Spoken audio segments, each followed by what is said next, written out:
This week's Feminist Utopia is a very brutally honest and open episode about how white people unpack their bigotry and racism.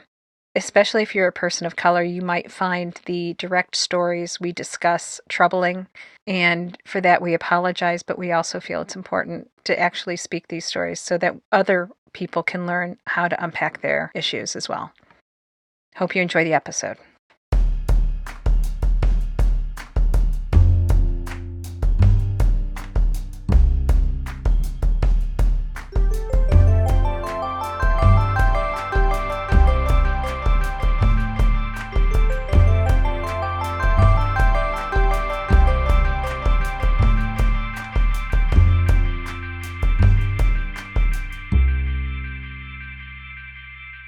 Okay, welcome to Feminist Utopia.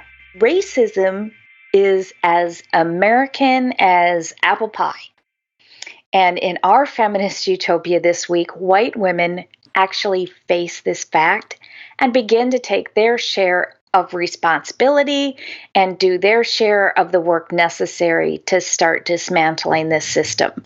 This is not an easy subject to talk about, and it makes me really uncomfortable to recognize and confront the bigotry that I have expressed and experienced and continually have to fight against.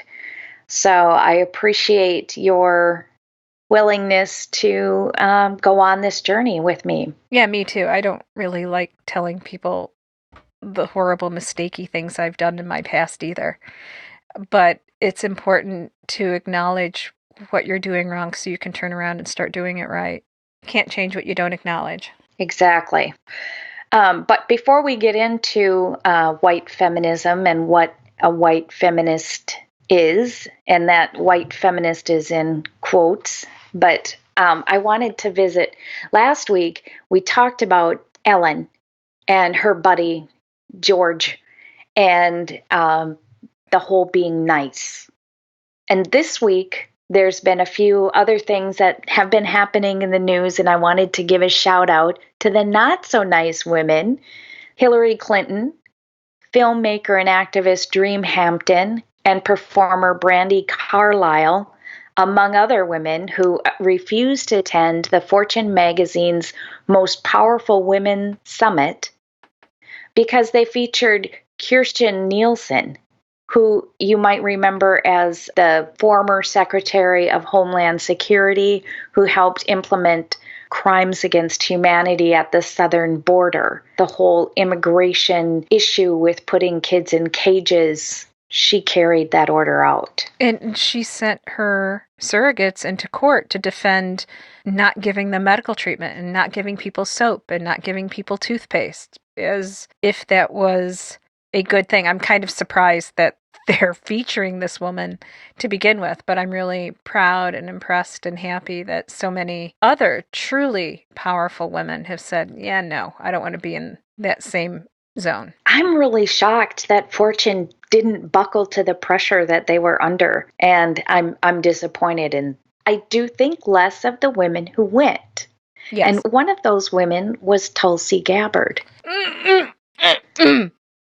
Yeah. So, Tulsi? you know, we were talking in our debate episode about how we don't want to see her on the stage again, and that just underscores that feeling for me. I think she should be done. Tulsi. I just, the whole, is she a Russian asset? If she is, she probably doesn't know it, but her positions on women's reproductive health, her positions on conspiring or supporting even people that use chemical weapons against their own populations. Good Lord, what an awful thing. So anyway, now on to white feminism. Onto the cheery subject. So white feminism is feminism that centers the white experience and ignores intersectionality. For example, white feminism might aim to close the wage gap between men and women, but then it doesn't recognize that most of the time Latina and Black women make even less than white women.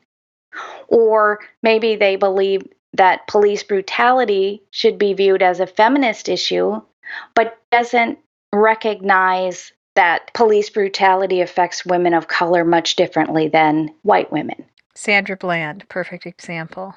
And this Right. isn't something new. This is something that's been going on since the women's movement began. I mean, we can go all the way back to Susan B. Anthony, especially Elizabeth Cady Stanton, who said that women's suffrage, white women's suffrage, was going to help the white race. Trying to achieve equality on the backs of people of color has been a long tradition. And I don't know how many of you have heard of a woman named Audre Lorde, who is a black feminist who is just one of the most brilliant writers who ever lived, I think. But she also wrote poetry.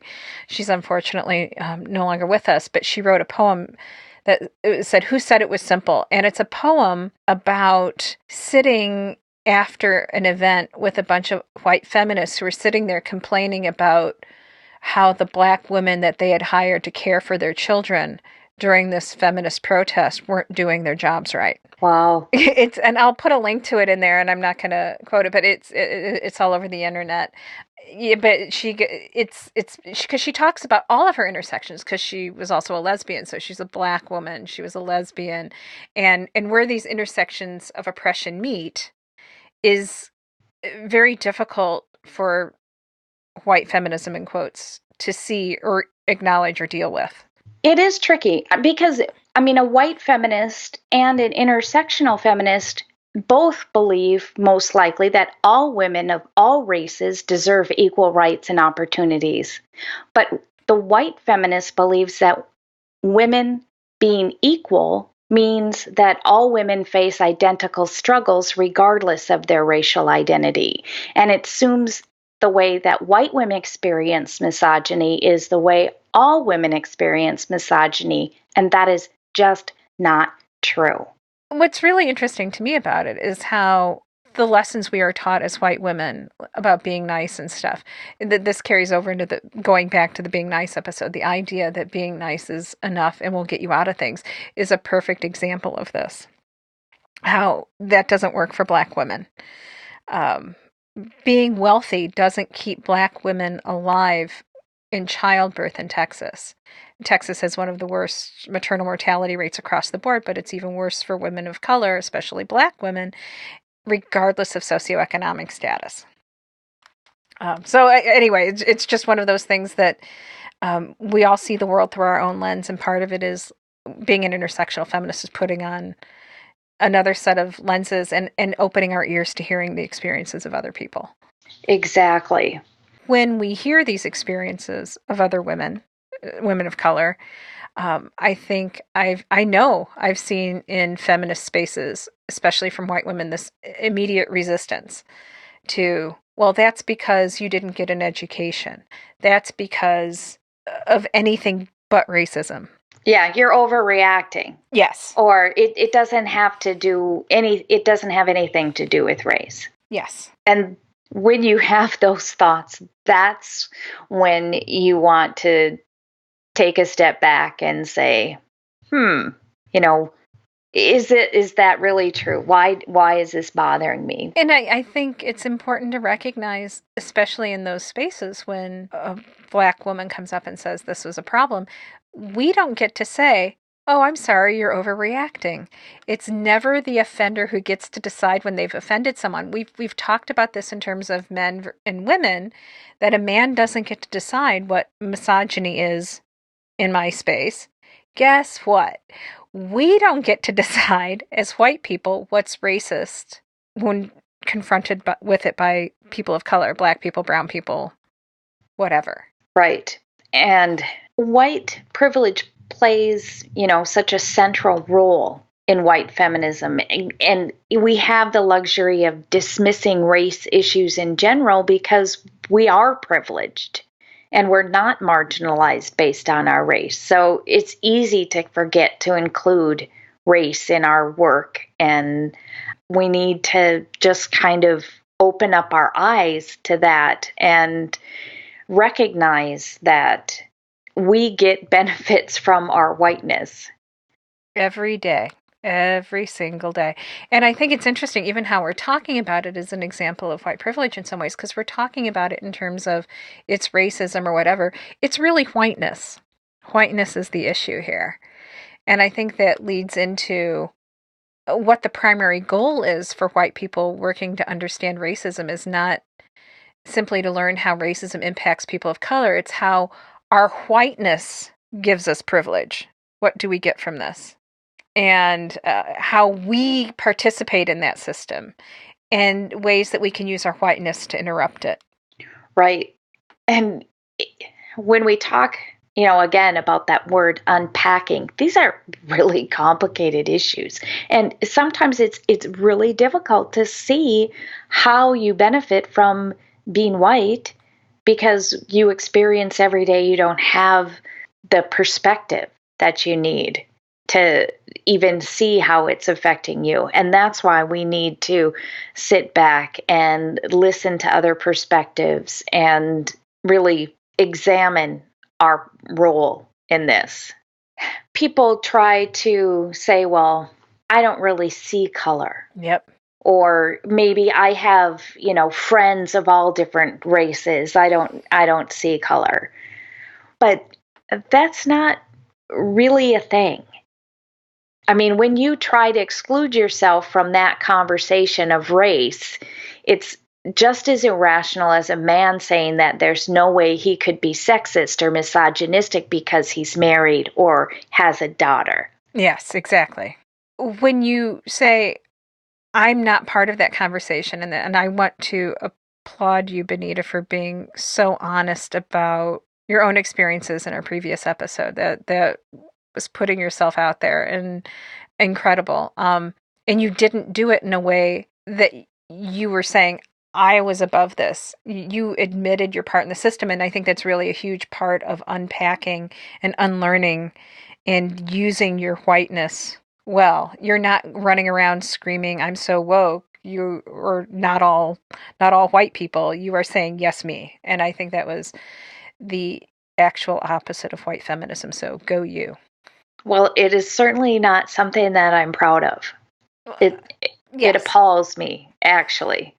But I do like to hope that there is, that I have changed and that I do look at things differently now. And if that experience can, if other people can relate to that experience and move past it, that would be wonderful. Because it's our job. It is a white system. It is our job. We have one job. And I think that colorblind thing also absolves the system too, which is BS. When you wipe away police brutality by saying, well, black people kill black people too, or he was doing something illegal, he was trying to sell cigarettes, or, he had some marijuana on his counter.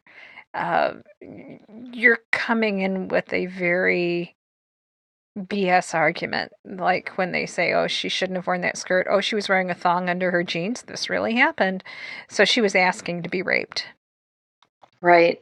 And honestly, police brutality happens when a person of color is sitting in their home. Yes. Watching video games. I mean, there is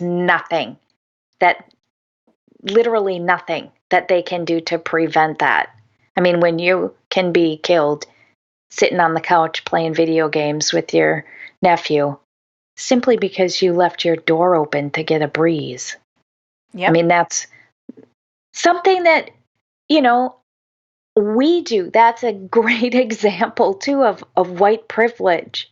I can have my windows and my doors open and nobody's going to call the cops on me because I'm white. Or if the cops do show up, they're not going to kill you. That's the other thing.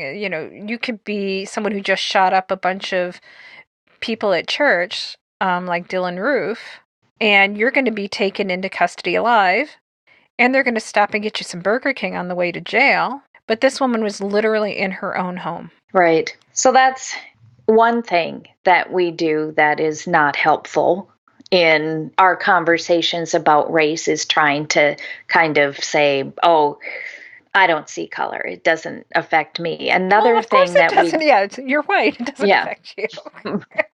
But Dur. another thing we do is tone policing. Oh, this is the one that makes my hair clench. So when people of color began to express their frustration and outrage with the system, and other people criticized them, saying that they're not being nice, they're being too loud, they're being overreacting.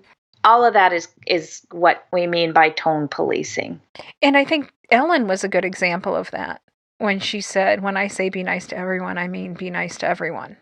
Ooh, why should I listen to a multimillionaire white woman who's insulated and isolated herself? Why should she feel important enough to tell people of color or people other marginalized communities how to behave? It's like telling an abused woman that she provoked her attacker. And if she just would have been nicer, or if she would have fixed him dinner at the right time or something, she could have avoided that attack, which is ridiculous. And I've seen this in action. I've seen, well, if you had approached this person a little nicer, they might have done X, Y, or Z. And I've been tone police. I've seen it in action. I'm going to tell a little story about when I was at an activist thing. I was still living in Texas, but it was after the 2016 election. And I write about this in a book that is coming out next year about how to get ready for 2020.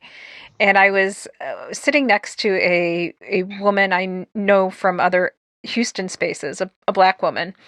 And we were kind of appalled by some of the things we heard these neophytes talking, how they were talking about how we all needed to be nice and stuff like that. And I asked her if she was going to say it. She goes, no, I don't want to be the angry black woman. You say it. I'm like, oh, yeah, sure, I can be. Yeah, because it was more socially acceptable. And when you get into this tone policing thing, it often turns into perpetuating myths of the angry black woman, the all this other stuff.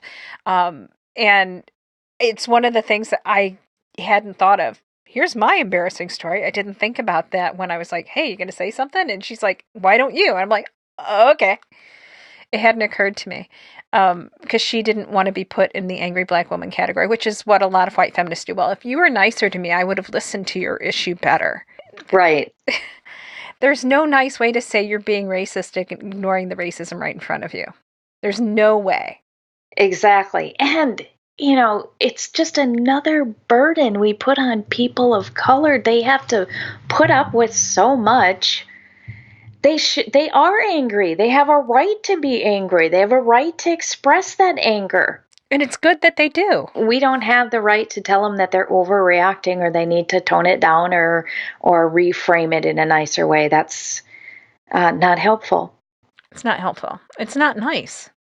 If we want to be nice, we should stop worrying about our feelings as much and worrying more about what's happening with other people. Which kind of goes on to the spiritual bypassing thing that I see people do, which as an atheist kind of makes me roll my eyes. Sorry, I don't do the woo thing very well.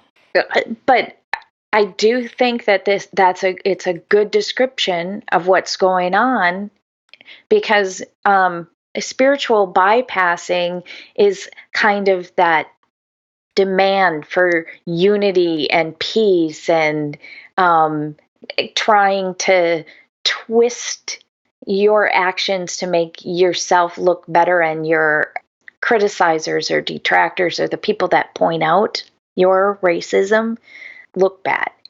Well, I think it's one of the central tenets of enlightened centrism is that I'm somehow better than you because I'm taking this middle ground of peace and light and joy. Right. And it just makes me feel a little stabby, but yeah, it's infused with an expectation of grace.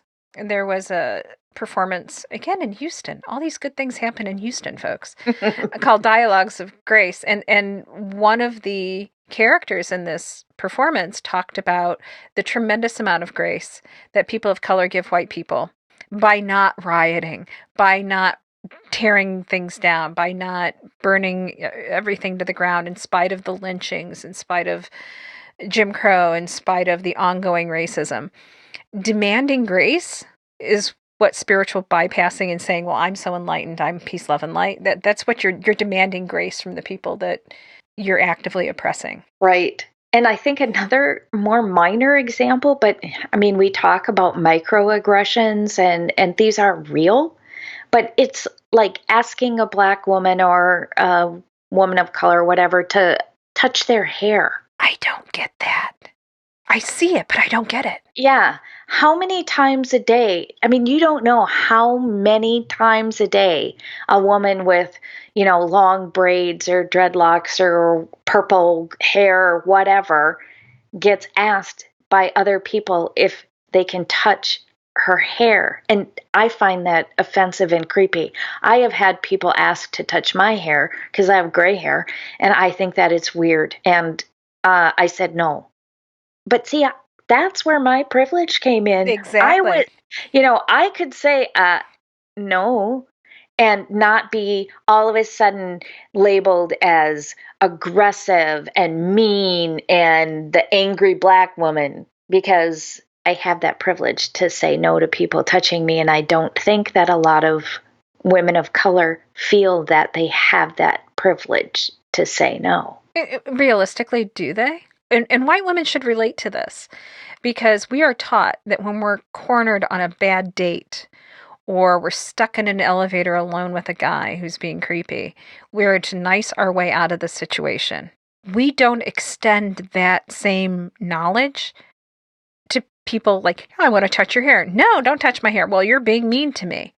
We just turn around and do it to other people. Although I don't get the hair thing, but I've seen it.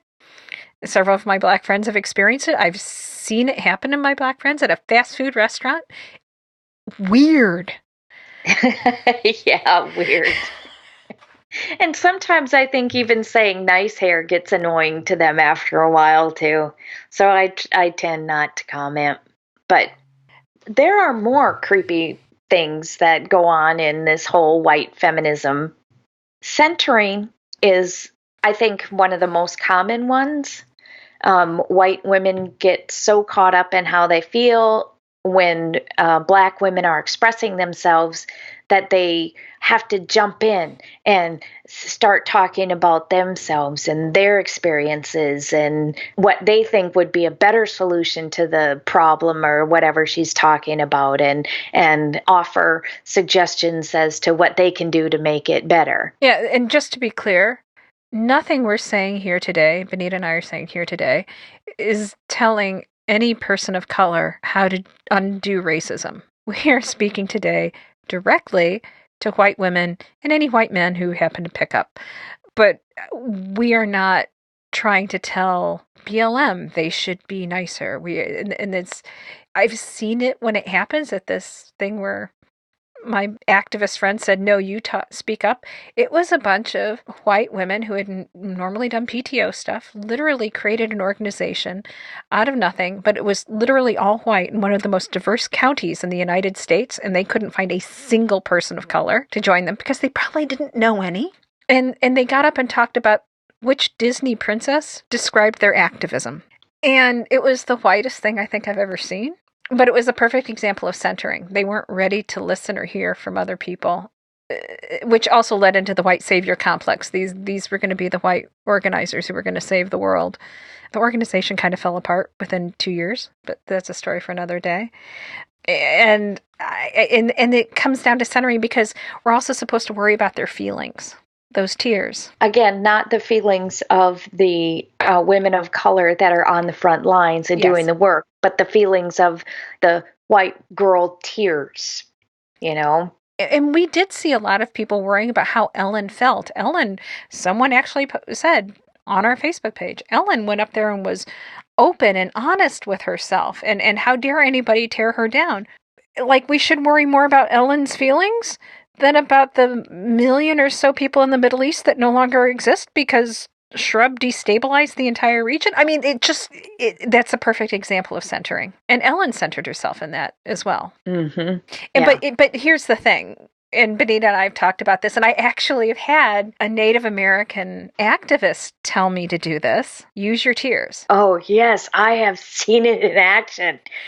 We were at a conference and there was a Native American woman there that was an activist, and it was just the most amazing thing. We saw her cry on demand to make a point and to gain sympathy from the men that were at the table and part of the discussion, and it was, And she told us she did it that way. She yeah. told us.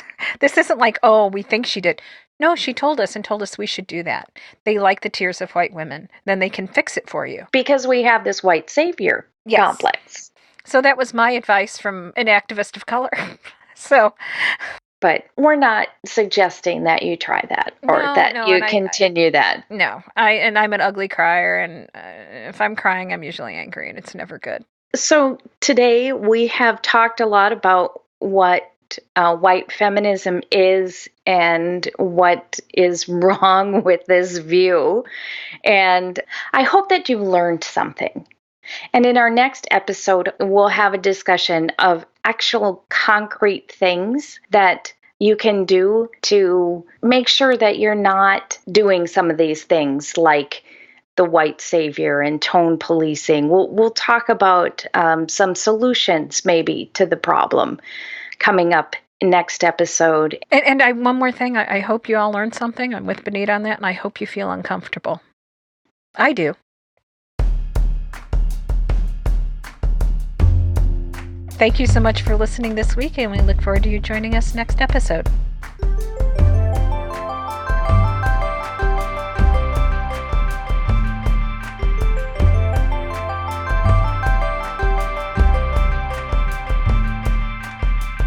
Thank you so much for joining us today at Feminist Utopia. If you like our work, please give us a review on iTunes, Stitcher, or wherever you access our podcasts so others can find it as well.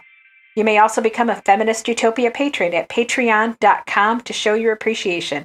Remember, patrons get perks.